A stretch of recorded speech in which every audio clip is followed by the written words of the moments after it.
शंकराचार्य जी का जिस तरह से अपमान हुआ है, उनको चोटी पकड़ के खींच के मारा गया।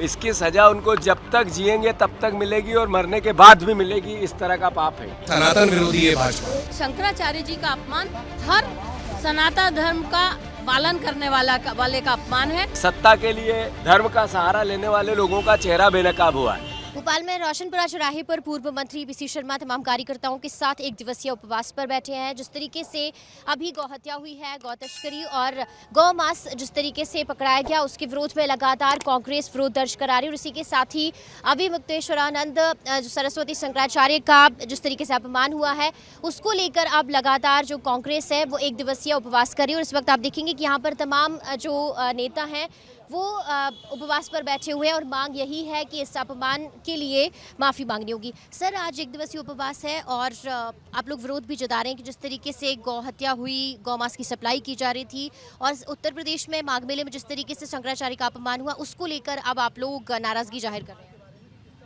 निश्चित तौर पर शंकराचार्य जी का जिस तरह से अपमान हुआ है, उनसे प्रमाण पत्र मांगा गया, उनको चोटी पकड़ के खींच के मारा गया। इन सब, और मैंने कहा कि अंग्रेज़ों ने कभी मांगा नहीं, 200 साल रहे, मुगलों ने नहीं मांगा, लेकिन ये प्रमाण मांग रहे हैं इस बात के विरोध में कि ये सरकार वहाँ की जो अपने आप को हिंदुत्व सनातनी सरकार कहती है, वो उसका प्रमाण तो मांग रही।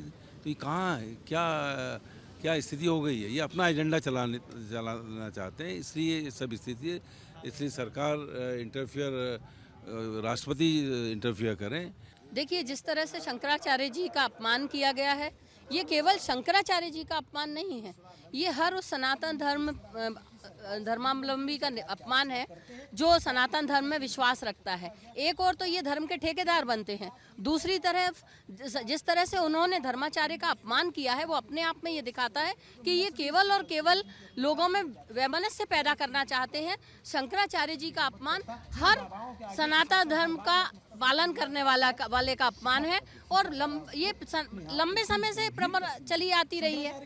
एक हिंदुत्व का ढोंग जो भारतीय जनता पार्टी करती है, और आज शंकराचार्य जी को जिस तरीके से अपमानित किया जा रहा है भाजपा की सरकार के द्वारा, ये साफ साफ दिखा रहा है कि ये सनातन विरोधी है। भाजपा सनातन का अपमान कर रही है और सनातन विरोधी सरकार के विरोध में हम यहाँ बैठे हैं और सरकार को जगाने की कोशिश की, कानों पे जू रहेंगे।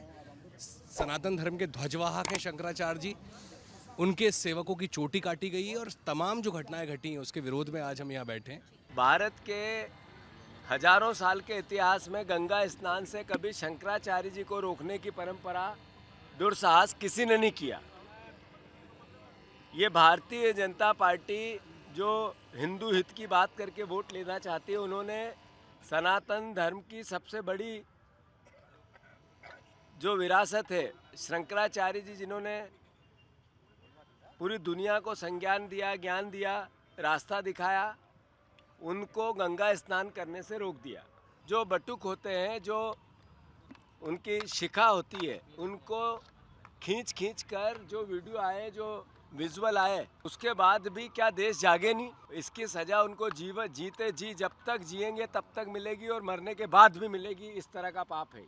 सत्ता के लिए धर्म का सहारा लेने वाले लोगों का चेहरा बेनकाब हुआ है। इस तरीके से अपमान किया गया है वहाँ पर शंकराचार्य का, और इसी को लेकर अब लगातार जो उपवास है वो किया जा रहा है। गौ हत्या जिस तरीके से हुई है, गौ मांस की तस्करी हुई है, उसको लेकर अब जो कांग्रेस के तमाम दिग्गज हैं वो उपवास पर बैठे हुए हैं और यही मांग है कि अब माफ़ी मांगनी होगी, नहीं तो इसी तरह से जो उपवास है वो आगे भी जारी रहेगा। कैमरा पर्सन वीरेंद्र के साथ रंजना दुबे, विस्तार न्यूज़, भोपाल।